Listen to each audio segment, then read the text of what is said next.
But welcome everybody. My name is Chelsea Whitman. I am one of the assistant directors in admissions at UNC Charlotte. I'm excited to have both current honor students and prospective honor students, and of course, Ms. Lynch with us today, just to give insight into the classroom experience at UNC Charlotte, but specifically a class for honor students, as I have already really mentioned. So the format for this mock class is really for you all as prospective students to get an understanding, but we don't want you to feel that you are not invited to participate in discussion.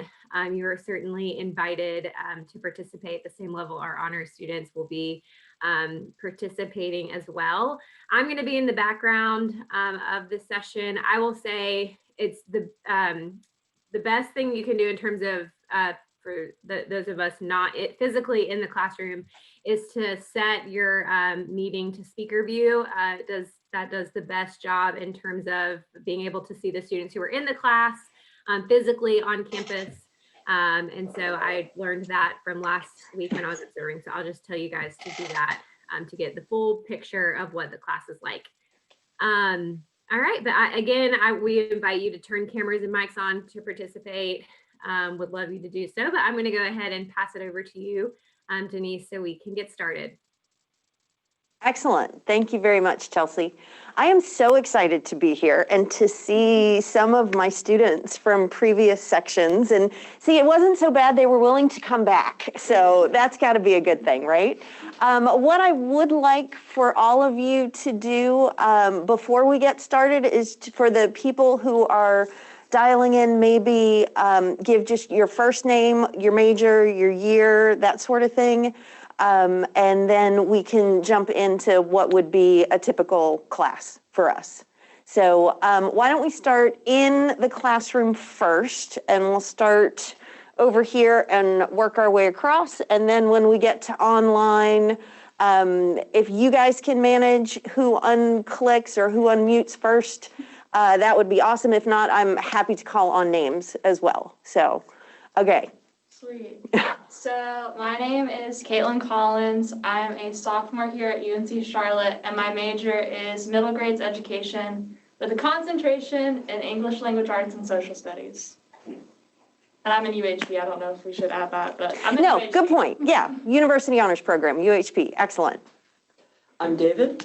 I'm a junior computer science student with a concentration in data science, and I am also in UHP. And what year are you, did you say? Junior. Junior, you did say that. Go. I'm Kate. I am a sophomore electrical engineering major, and I'm in UHP. I'm Donna. I am a sophomore, and I'm double majoring in dance and business, and I am also in UHP. Okay, on to online. Kelsey. Hi, I'm Kelsey Romney. I am in the University Honors Program, and I am a sophomore, and I am majoring in elementary education with a minor in reading education. Very cool. Nolan. Hey, I'm Nolan. I'm a senior computer science major with a concentration in cybersecurity, and I'm in UHP. Eric. Hi, I'm Eric. I'm a sophomore. I'm a computer science and Spanish double major with a Japanese minor, and I'm also in UHP. Very cool. Ben. Hey, I'm Ben. I'm a junior.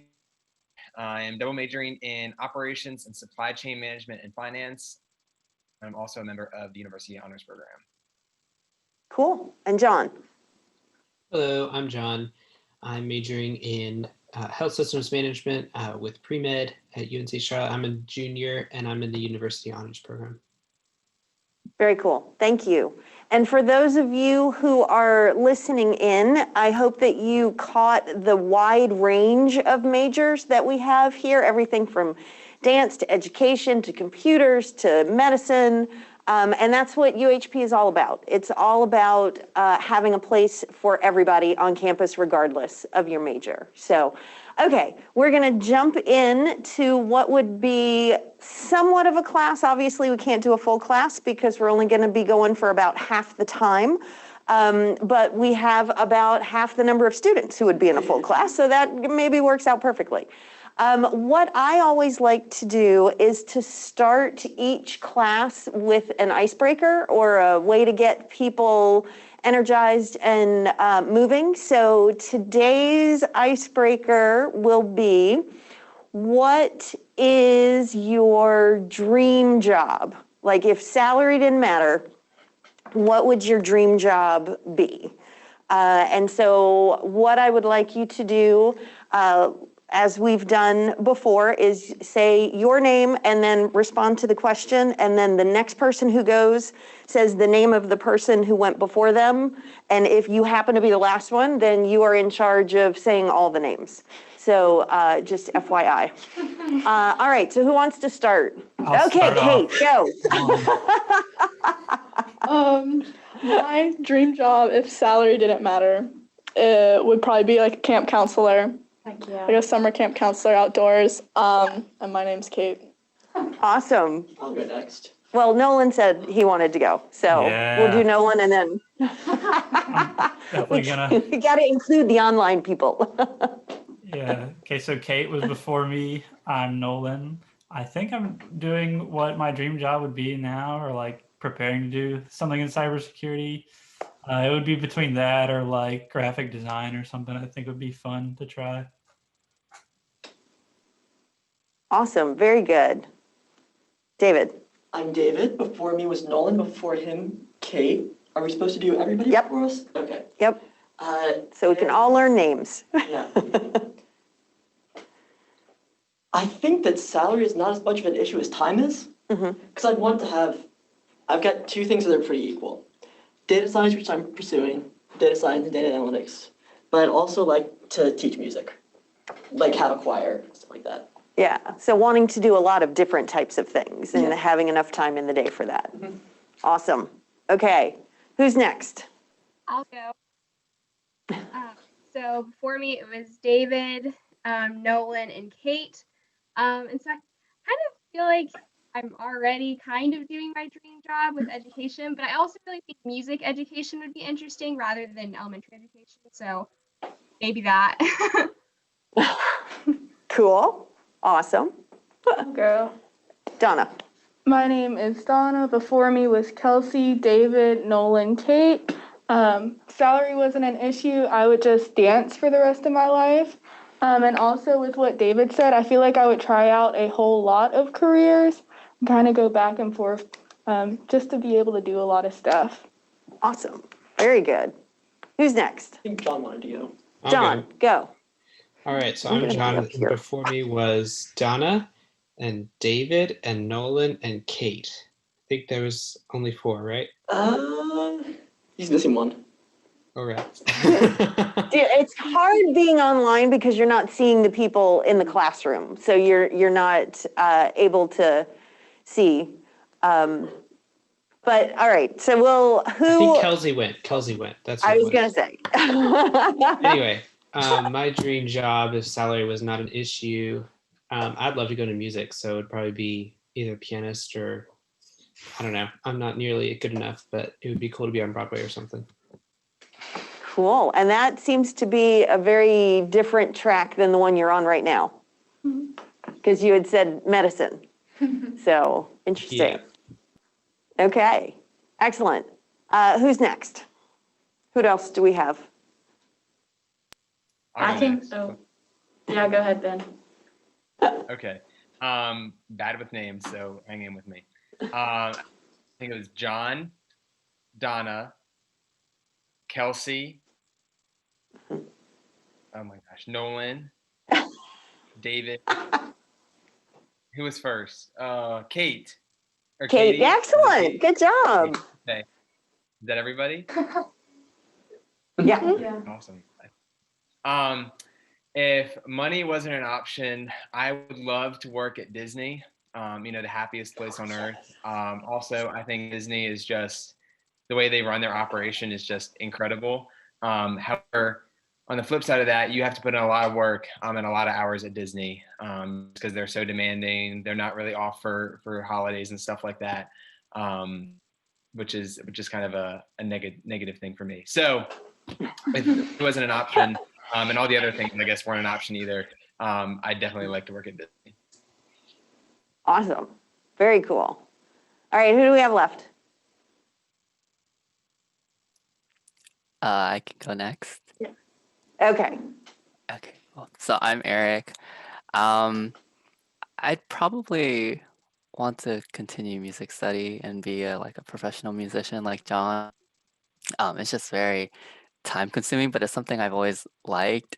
And maybe even music production, like just making music, all that jazz. I think that would be really fun to do. Okay, so names now, right? Pressure. I think Ben just went.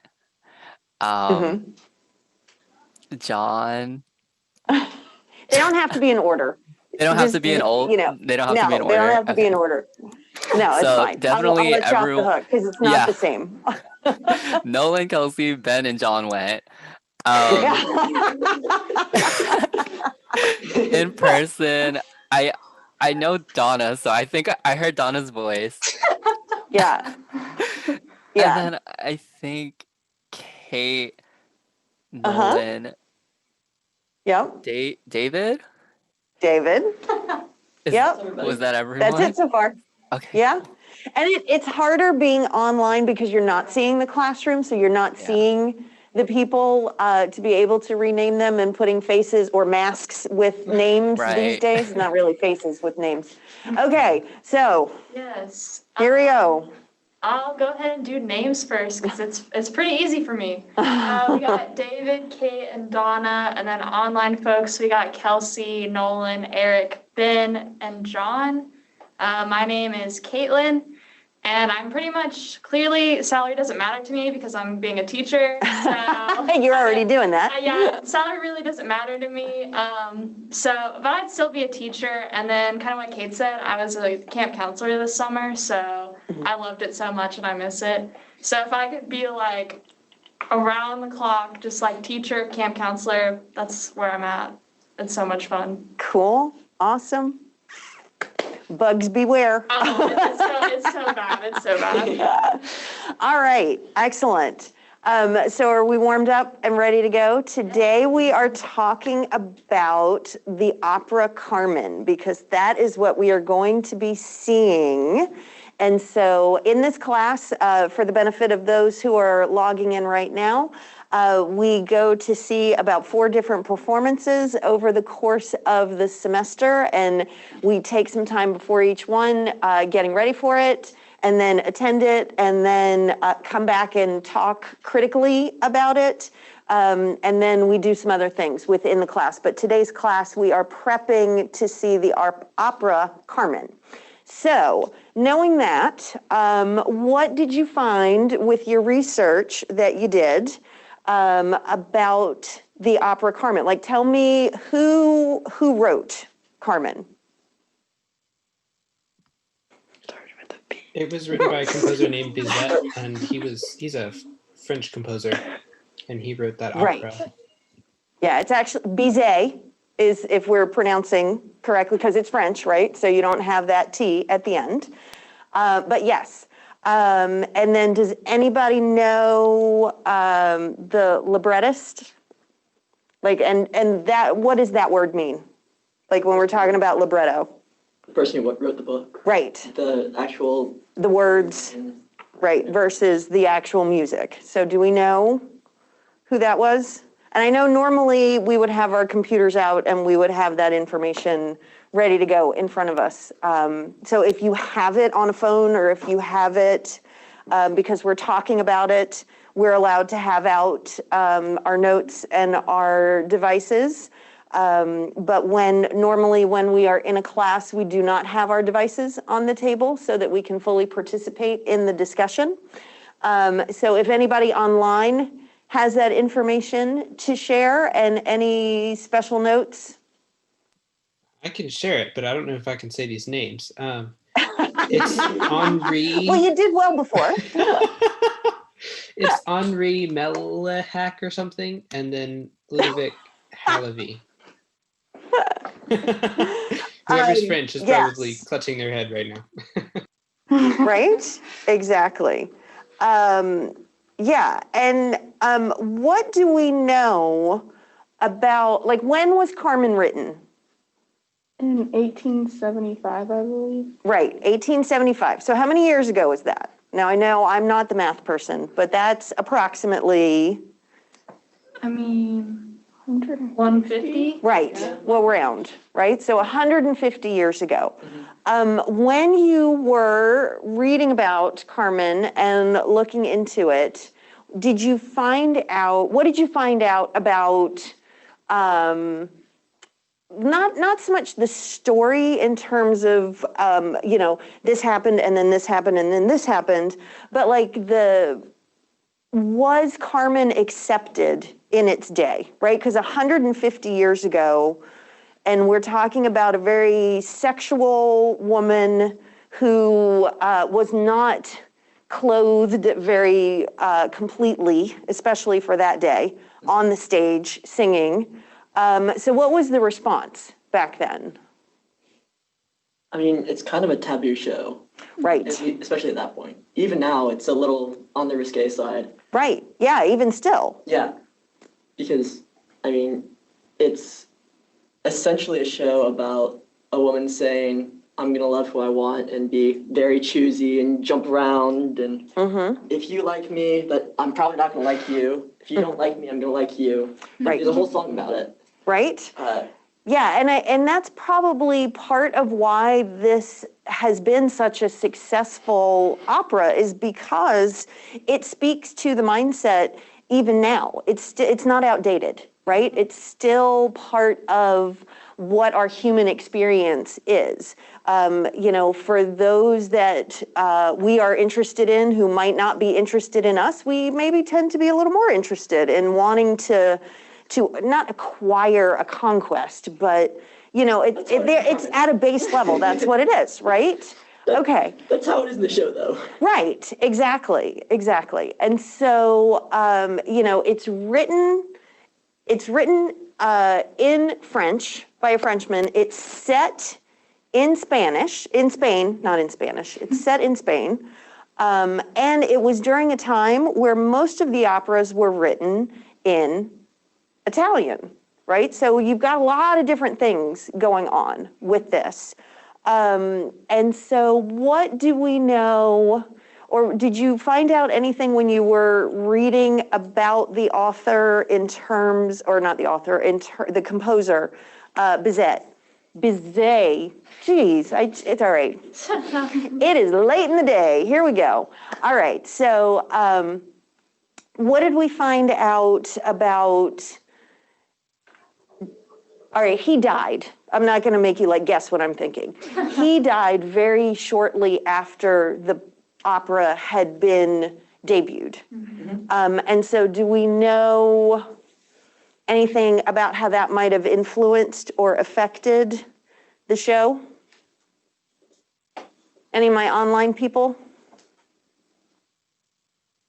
I mean, in this NPR article, I found that it says, at a point when the long-term success of Carmen was still an open question, Bizet suddenly died. His admirers mourned, but lines at the ticket office promptly got longer, and the opera's been a hit ever since. So clearly, it drew people in. Right, yeah, because once there's a big story about that, then people want to see, they're more interested. A similar thing happened when, and I don't know how many of you are familiar with Rent, as a play, which is actually based on a different opera, La Boheme. And when that was written, the composer or the author of that play, no, it's not a play, it's a musical.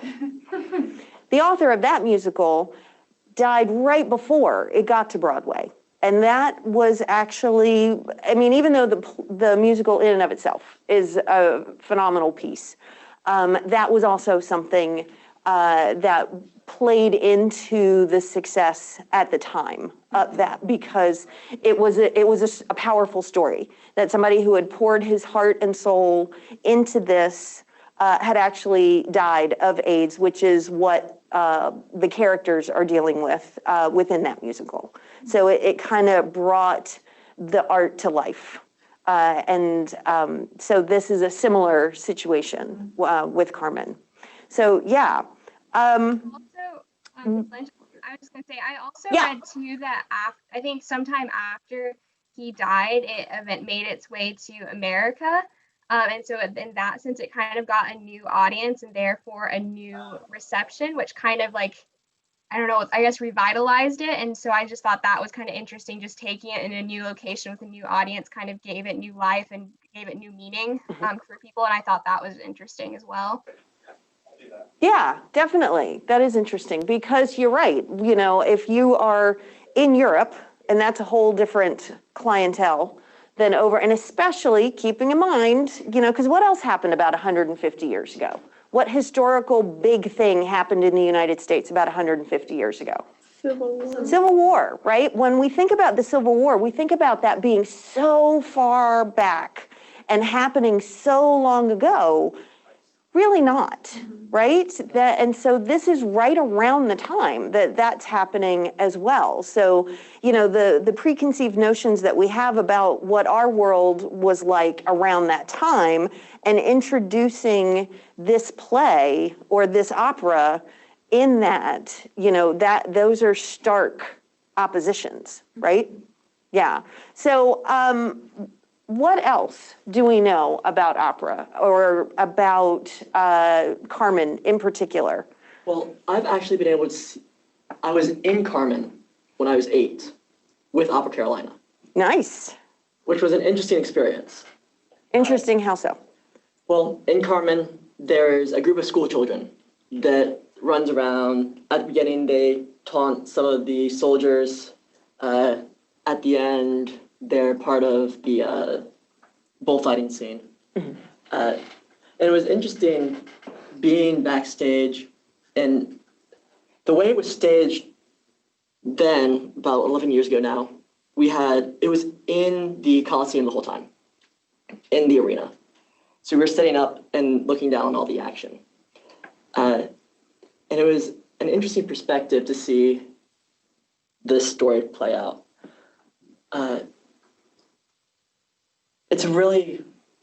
It is a bit of a risque show, and I'm not sure I understood quite exactly what was going on. Well, at 8, sure.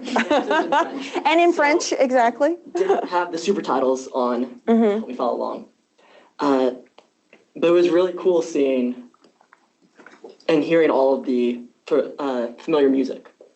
Yeah, and that is an excellent point, because that's what I wanted to get to next, is that Carmen, even though it was written almost 150 years ago, has some of the most popular and iconic music in it that even though you might not have ever seen the opera before, you have heard this music. So what I am going to do, I am just going to play some of the music, and then we'll talk about maybe where you might have heard these things before. So here's the first one.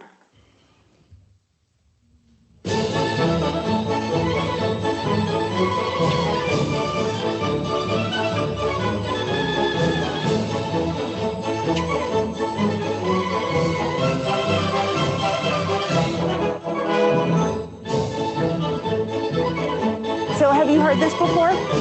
Can you place where you've heard it before? The Christmas movie. Right, as background in movies. Okay, that's good. So right, as background in certain types of movies, obviously. Anybody online have anything that they are remembering? Because remember, we also talk about how music is tied to memory and tied to emotions as well. So what kind of memories, when you hear this, pop into your head? Ben? Yes, the Tom and Jerry cartoon. Yeah, Go-to. yeah, there are definitely a lot of cartoons from the 60s and the 70s that had a lot of classical music behind it, 100%. Okay, so that's one. That is called the March of the Toreadors, and that is part of the overture. part of the opening. The overture is the opening music that kind of samples a little bit from all of the music and puts it together in a short composition. So that's one. What about this one? I always knew the song growing up. I don't remember when I learned it or anything, but I always knew the melody. Yeah. Yeah, I mean, you're also, because it's a video from YouTube with the play, so that you're hearing the actors in that as well. I think the opera singer in Bugs Bunny might have sung that too. Say it one more time, John. I think the opera singer in Bugs Bunny might have sung that song. Yeah, he did a couple of things. Definitely. He and Elmer Fudd seem to be the two that were always doing the opera for whatever reason, right? Yeah, so there's that. Then there's also this one.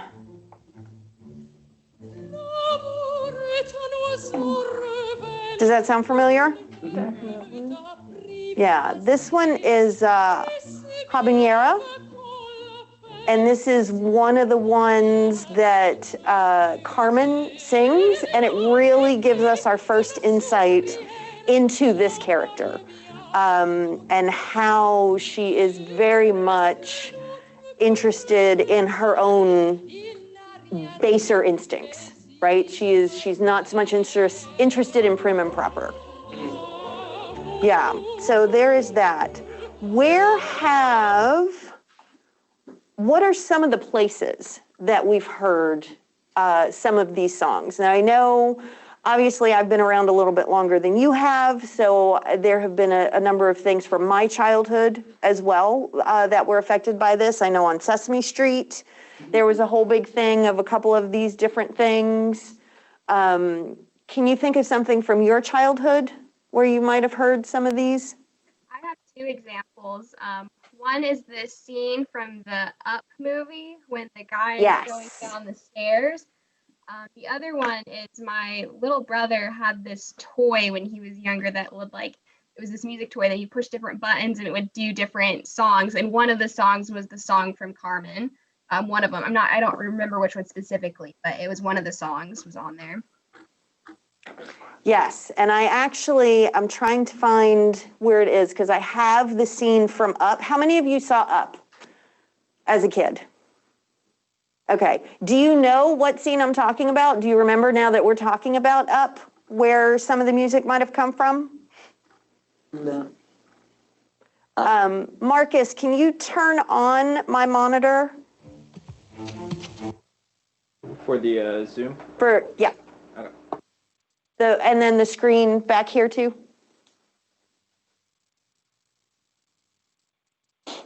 There we go. Yeah. All right, so here we go.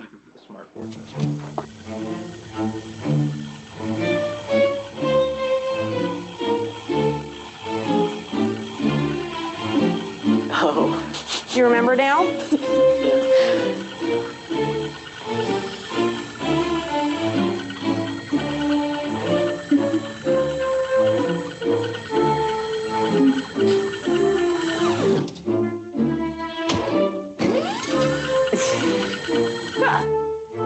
So you didn't know when you were watching this, when you were in elementary school, that you were actually listening to opera.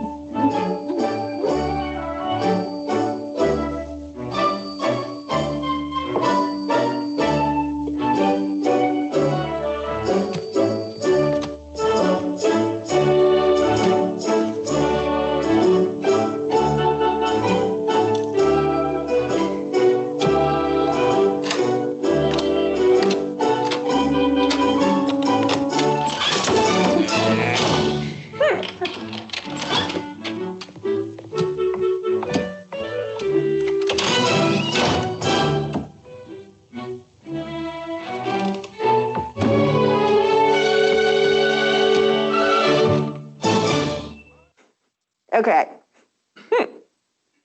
So that's one instance of this.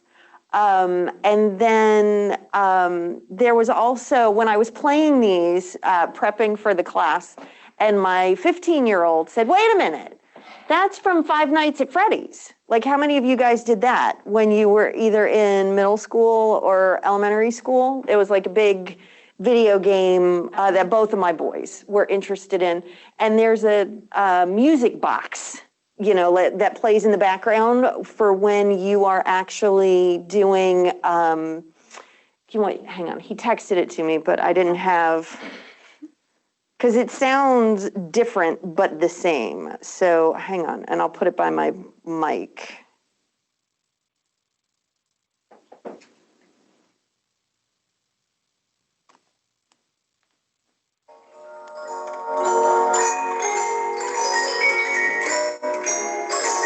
Right, so that's the Toreador. So not so much Habanero. Do you remember that at all? Well, I mean, if you played the game. Obviously, if you didn't play the game, you wouldn't hear it.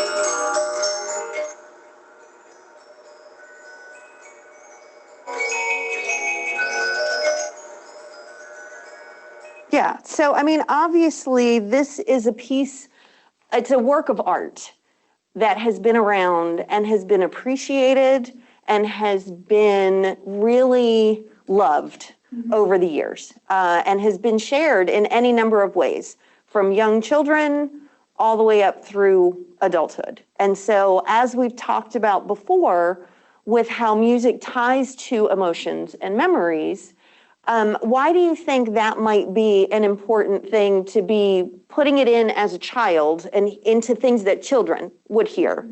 How would that play out for the actual piece of music, like in terms of the longevity of the music?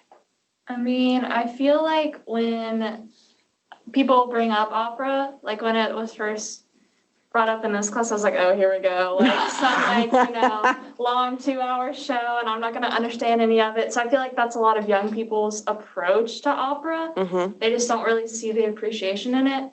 But then when you kind of like subconsciously throw in, like we don't even realize when we're watching like a movie like Up that it's from an opera, I think we kind of can appreciate it more. Just be like, oh, it's not as like maybe boring or like give the stereotypes, like we don't think of them because we've already heard it in a modern sense. Right. And beyond hearing it, what did, Ben, what did you say it reminded you of? The cartoon Tom and Jerry. Right. And what emotions are tied to the cartoon Tom and Jerry for you? Oh, happiness. Right. So when you hear it, you're happy because you are remembering something that made you happy. You know, for me, I remember watching Sesame Street and there was an animated orange in a kitchen that was putting on like a rubber band for a face and then a flower for a side and then something else for the eyes, I don't even remember, and was kind of moving around a kitchen counter singing the Habanero song. And I think of that and I'm like, oh, that's Sesame Street, right? And I'm all excited about it. And so with trying to open up opera and trying to get other people interested and excited in wanting to hear something that is considered a classical piece because it has been around for so long, that opens the door for newer generations. You know, when you watch Up, mostly you feel happy. You know, I mean, there are some sad spots in Up that we're not going to talk about. But for the most part, when you think about animated movies from your childhood, it brings back good memories, right?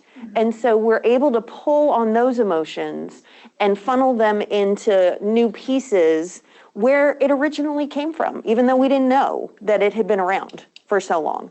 So, yeah. Awesome. What other...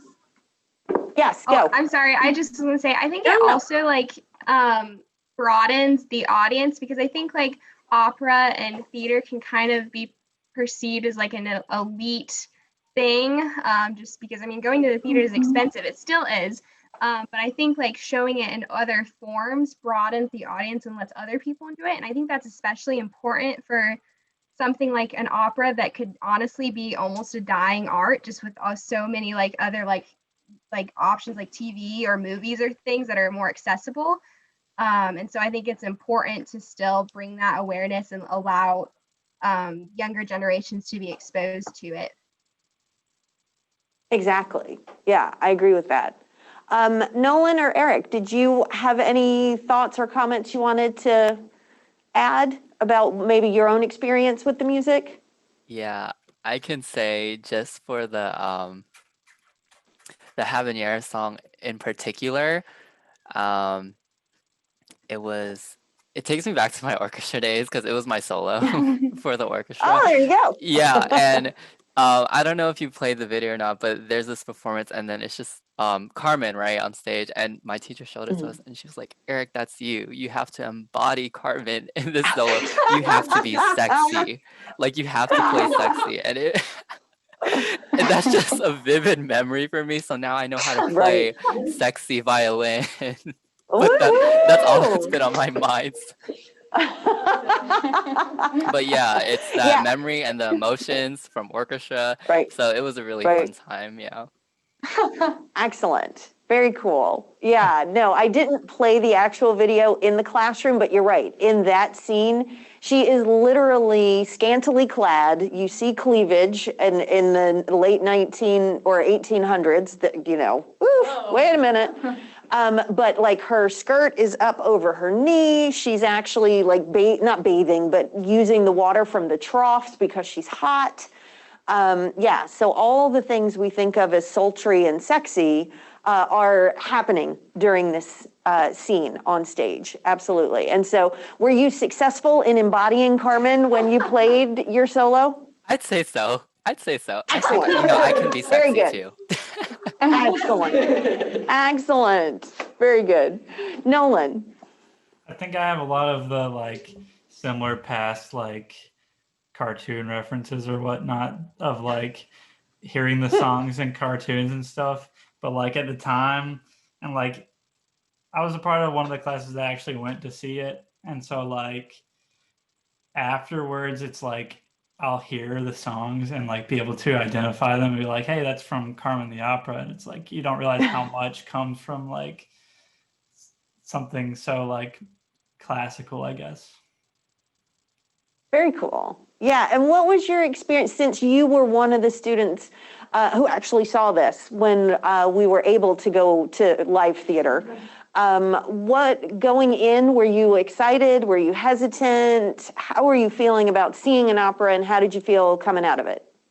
I think I was a bit hesitant because it's just like the same stigma of like, it's an opera. That's not like something that I had done before. It's the only opera I've ever been to. I think it was like a valuable experience. Like even if it's not something that is for me, it's like it's still something that like I've experienced and like that's probably like the one that you should see if you see an opera, I guess, because like all of the references that I get now, like if you're gonna see one, I wouldn't say Carmen, but okay. Well, David, who is our singer in the class, has a different opinion. But go ahead, finish, Nolan.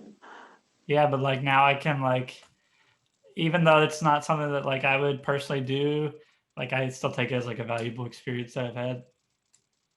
Yeah, absolutely. It's an iconic piece of culture and worldwide culture, because this is something that pretty much anywhere you go, you play these songs and most of the people are going to know at least the familiarity of it. Yep. Absolutely.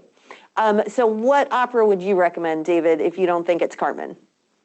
My favorite is probably Madonna Butterfly. Oh, yeah, that's which is what Miss Saigon's based on. Mm-hmm. That's a really great show. It was here 5 or 6 years ago now, maybe longer. Yeah. But I saw that last time I was here. Cool. Yeah, no, there's a lot of really great opportunities within all forms of opportunities. I see you, Miss Lynn. Hey, look at me being awesome without even realizing I'm being awesome. So yeah, absolutely. To the Magic Flute. Oh, I'm not familiar with that one. I love Magic Flute. It's awesome. Okay. If you ever heard the Queen of the Night aria where she goes like squeaky high, that's what that is. Yeah. I'm sure, again, not having seen it, but if I hear the music, it would probably be one of those, oh, that's where that's from. You probably So, have. yeah. There's a commercial out with it right now, although she goes really short. Which one? I think it's an insurance Do you remember? commercial. Oh, all right. All right. But yeah, I mean, and so that also tells us that music is really important, right? Because music threads into our daily lives in so many different ways. So to be able to see in person where the songs originate from also gives us a sense of, a fuller sense of where that music is from. Okay, so we're getting close to the end of class. In terms of wrapping it up, any final thoughts from anybody in the classroom? Don't hate on opera. I didn't know what to expect when I did go to a show. I didn't see Carmen in class, but I went to another one. And I wasn't like, it's obviously not my cup of tea, but I think it was like, I think John or Nolan said that, like, just try it. I think, like, just being open-minded in that. Like, when else am I going to say, oh, I went to an opera, like, you know? So I think it was a really cool experience. Very good. Cool. Yeah. College is a great time to try stuff. And if that's seeing an opera, that's seeing an opera. Yeah. Yeah. And if you realize you didn't like it and it's not your cup of tea, then at least you've learned, right? Because that's part of what the honors experience is as well, is opening up so many doors to at least give you an idea of what's out there, and you get to decide which ones you want to walk through fully and which ones you're good just listening from the lobby, so to speak, right? Exactly. All right, any final comments from my online students? For those of you who are potential honor students, take this class. It's the best class ever. And you learn, you have a lot of fun, and then you also build great relationships with everybody. Like the people from this class, I recognize them around campus. So. Very cool. That's true. Awesome. And that's part of building community in UHP as well, right? Because it's important to have that social support. It's important to know who the people are and know their names, right? And that's why I make you all repeat everybody's name, so that by the time we get to the end of a class, you actually know and can call out to somebody that you might see across campus. Because I think that's important. Also, knowing the people in the classroom allows you to feel more safe and more comfortable, and allowing you to open up and to share your thoughts and feelings in a place where you feel safe. And so that's why we do this in this classroom as well. It's not just an exercise for exercise sake. It is definitely something that helps to build on from the first day of class all the way through the end, so that even when you're done with the class, you still know and recognize and feel connected with people. Absolutely. Okay, well, thank you all. Chelsea, would you like to, I don't know how you want to do it at this point, if any of this people that we have online now have any questions or would like to ask the students anything directly, please feel free to unmute, or you don't have to turn your camera on if you're not feeling it, or even sharing in the chat. Yeah, I was going to say the chat's a great place too, if any of you want to throw questions to a room full of honors students about their experience. This was really cool. I enjoyed sitting back and observing your discussion. It's so cool to hear so many of your different experiences and your insight and contributions to discussion. So thank you all for your time and allowing us to even just sit in and, you know, not feel pressured to contribute, but really just to observe. I think that there is a lot to be said about just that opportunity to see it. So thank you all for being active and engaging, and even just hearing you, John, recommend taking the class. I think that's super cool. So, and I didn't even ask him to do it, so. Yeah, so fun. I will say in closing, for those joining us as potential future honor students, we have an honors college scholarship session at 5. That will certainly be a well-attended session, I imagine, and a few other great sessions tomorrow, Thursday, and Friday of this week. You should get an email every morning with the full schedule of sessions taking place that day. But we have tours of Levine, another mock class on Wednesday. I think it's tomorrow. Yeah. Yes, and some other sessions. So we hope to see you even more throughout the week. So thank you all. We do have a question. Oh, wait, Jacqueline said something. Jacqueline said something, but I can't read it from across the room, so. I can read it. Excellent. Go, Chelsea. I was wondering if you could see those in class. That's cool. Yeah. All right. So is this Jacqueline's question, which is a great one. Is this the format for most classes at UNC Charlotte right now with COVID, with some people in the classroom and others online? It might be cool to hear from some of the students. I was just going to say, I would prefer if the students responded to that. So if online or in the classroom, I saw John unmute. So, and then Nolan. All my classes this semester are completely online. So I think one or two of them are asynchronous or asynchronous once a week. But otherwise it's through Zoom. And depending on the class, it's actually been great. Like for physics, which has 200 people in a section, I think it's actually been a better experience because you feel closer to the teacher. So, but yes, this is generally the format. You're usually all online. I don't think I have any classes right now where there's a combination of both.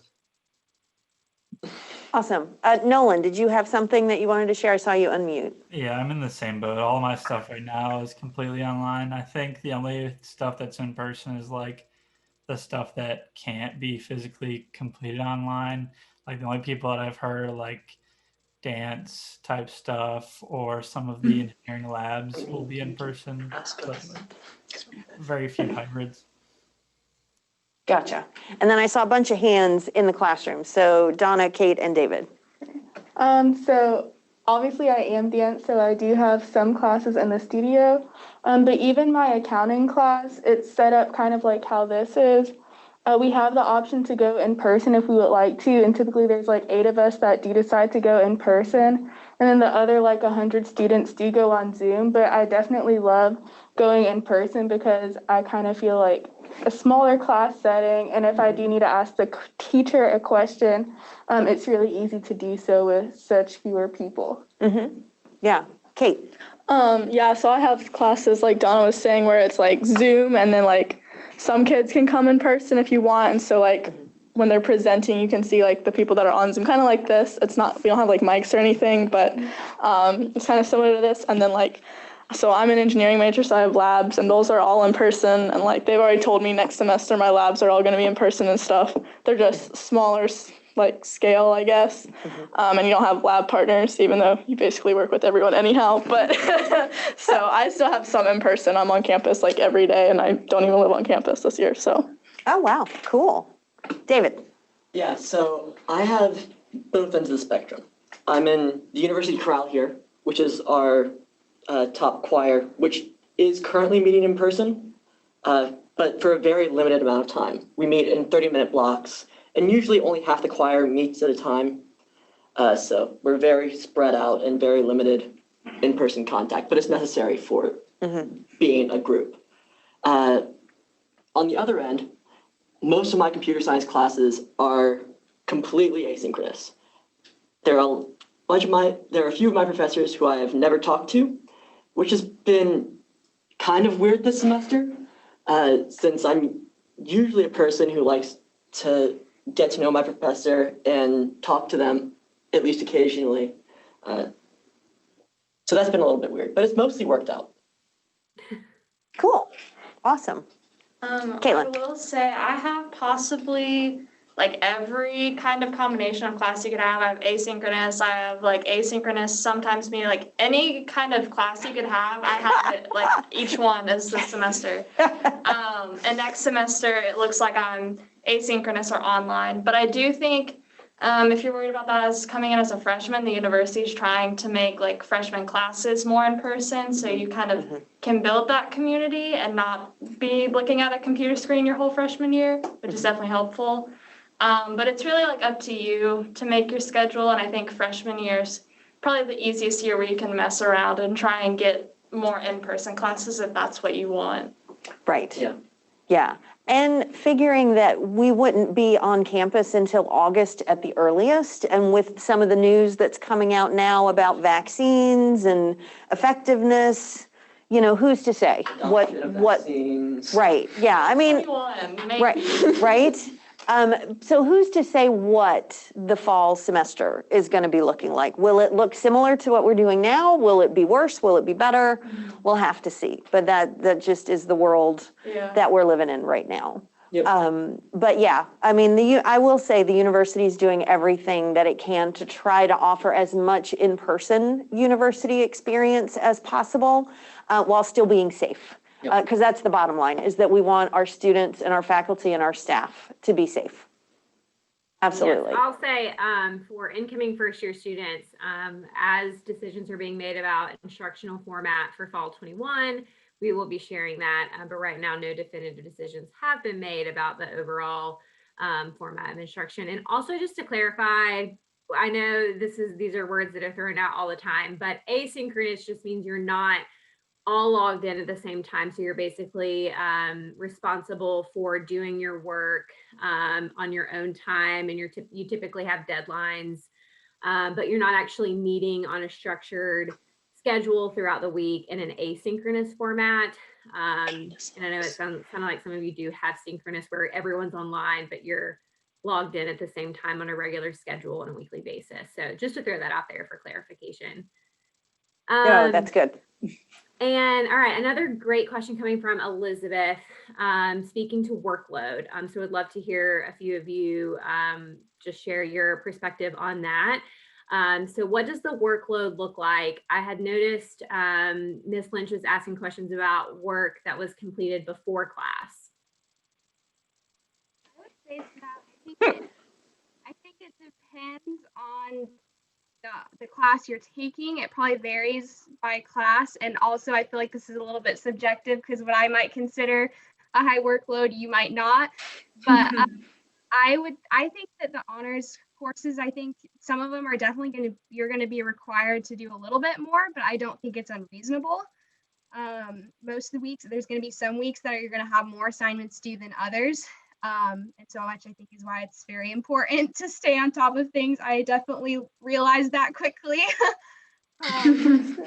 But I would say that if you are if you're a student who can manage your time and stay on top of things, I think that it's doable, it's reasonable. I think there may, like I said, there may be some weeks that are harder than others, but I personally don't think that even with honors classes that it's like you can't do it, if that makes sense.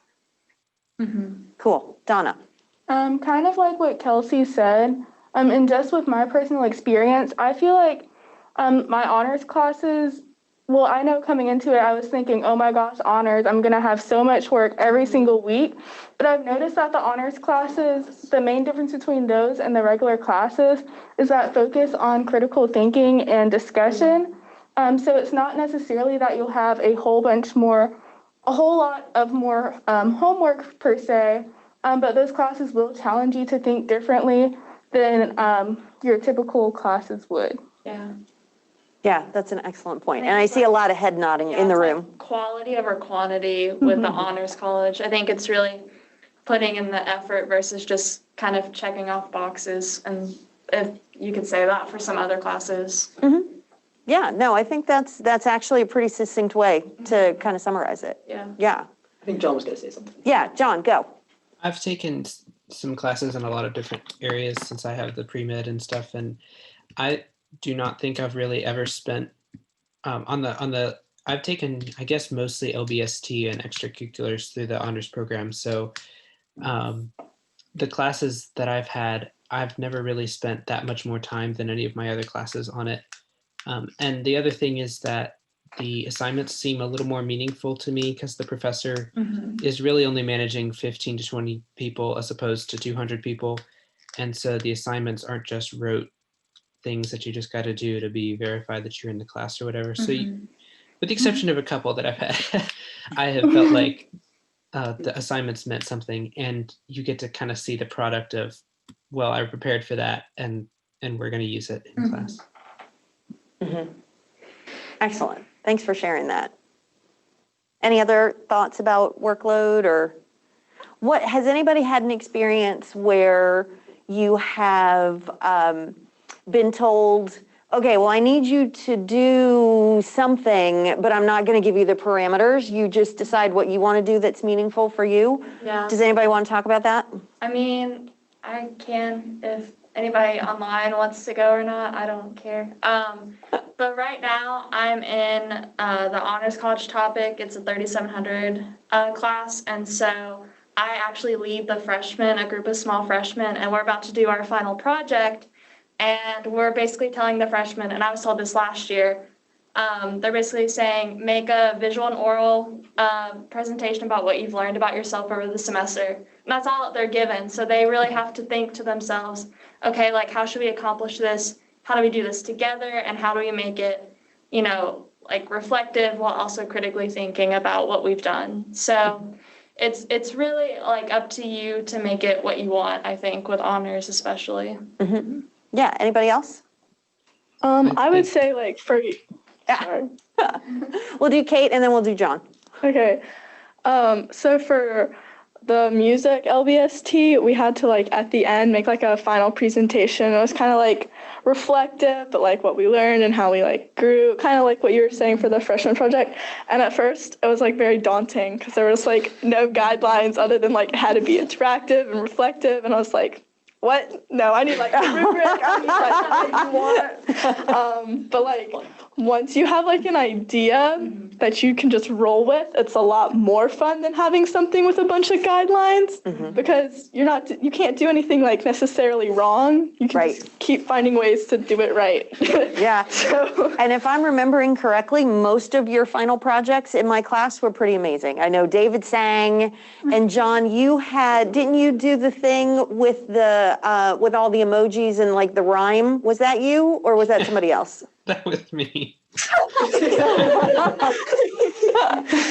My entire project rhymed, for those of you who are not in my section. Right? And you got an A though, right? I did. I told you I should get one in the project. Right. And you did. So last slide. Yeah.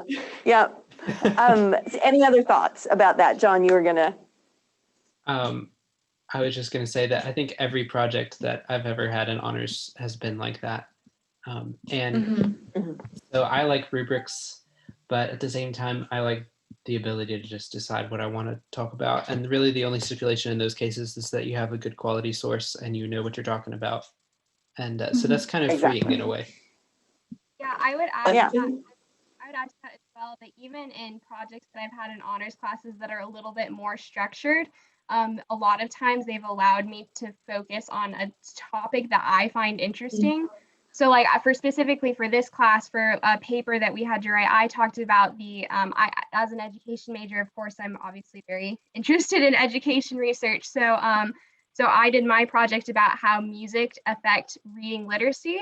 And so for me, that made that project more meaningful and fun for me because I was actually researching something that I thought was interesting, but it was still relating to this music class. So I think that's something that I appreciate for honors classes, is even in the projects that are more structured, there is still this level of flexibility that I appreciate a lot. I think that learning how to do that, being given this broad, do whatever you want to do with it, here's the basic outline and choose your topic, is a really important skill that you're not necessarily going to get from your normal classes. Because usually, for the sake of grading or something, those are going to be more structured. And here's the guidelines, and you should follow these. With an honors class, you're getting that experience of, here's your overall umbrella that you've got to fill somehow.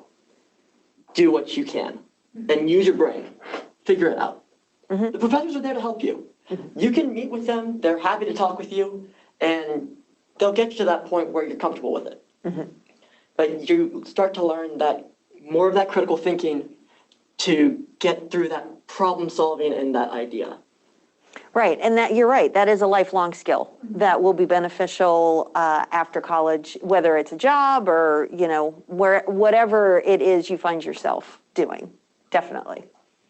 Denise, Awesome.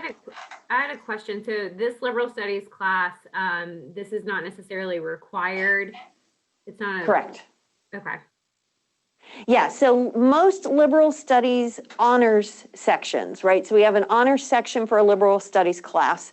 The liberal studies might be required in order to graduate, but you do not have to take the honors version of it in order to graduate with honors. And we talk about, well, right, exactly. There is one liberal studies 2301, which is critical thinking and communication, which we actually refer to as citizenship. That is one of the 4 core courses for the honors program if you want to graduate with university honors. Otherwise, we have liberal studies, or somebody had mentioned HONR 3700. Those are the honors electives, but geared more toward the juniors, sophomores, juniors level, somebody who's been in the program for a little bit. And those, there are 4 of those that are required. And then there are 4 specific courses that are required, and put all of those together. And that's 20 credit hours for honors to graduate with university honors distinction. Okay. Very helpful. Yeah, so Thank if you've gotten, if you've gotten credit for a liberal studies because you were either in dual enrollment or AP or something like that, it doesn't mean you have to take that class again. It just means that's not an option for you to take as an elective in honors. You would just take something else. Okay, that makes sense. If you don't take the liberal studies classes with honors, though, you're going to end up with more 3700 courses. Correct. Because you run out of liberal studies classes to take. Right. So you have to take more topic courses. Yeah, and then you have to take a minimum of 2 honors topics classes, but you can take up to 4. Okay. And that's helpful. Those topics are different every semester. Yep. So if one semester you hate everything, then just take it next semester. Yeah. There's always a different. It's true. There's a whole different crop every semester. Absolutely. Super cool. Do we have any other questions? No questions, but John did throw in there helpful info for a quick rundown of the syllabus, I think, for the year and what students had to do. So that's helpful. Thanks, John. I know we're a bit over time, so I don't just wanting to be respectful of everyone's time. I'll close this out, but thank you all so much. Current students, Ms. Lynch, thank you very much. And thank you to our prospective honor students. We hope to see you in future sessions this week, and hope all of you current UNC Charlotte students have a great rest of your week as well.